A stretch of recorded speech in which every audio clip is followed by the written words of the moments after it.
রাস্তা নাই, পাথর ঘাটা এই রাস্তাটা এখানে করছে তাছাড়া আর একটু ভিতরে নিয়ে যায়, আমার ওখানে নামে ধ্যান ভাড়া দিলাম।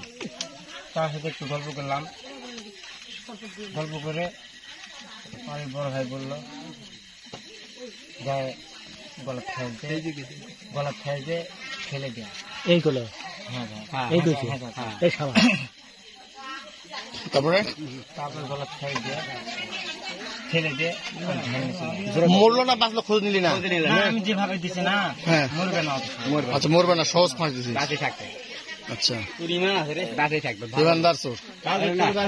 তুই একটু বল, ওই যে বললো তুই বানতে বলেছিস, বল রে মাথা আলাপ কর। তোর নাম বল, নাম বল, তোর নাম বল, বাড়ি বল।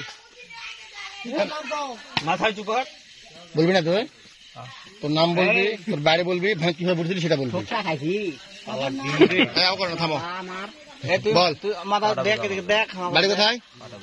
আচ্ছা তারপরে কি হলো? পাড়া বাড়িতে বের হয়ে আসলি, আসে চল 5 বিঘে ঘুরে আসে। আচ্ছা 5 বিঘে আসে ভ্যান চললাম স্টেশন থেকে দূরে, আর সাথে আসে এখানে এরকম জোরকা ভ্যান চাচাকে কারে নিয়ে।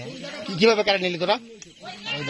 ফাঁস দিছিল চাচা, ফাঁস দিছিল, ফাঁস দিয়ে দিয়া মনে করেন গামছা দড়ি কি দিয়ে ফাঁস দিছিলি? গামছা। মুরব্বী লোক না? তোর বাড়িও পাঠাবো গা? তোর নাম কি বল? গোলাম রাব্বি। বাবার নাম কি? বাবার নাম আমিনুর। তোর বাবার নাম কি রে? আক্কাস আলী। আচ্ছা বিয়া করেছেন তোরা দুজন?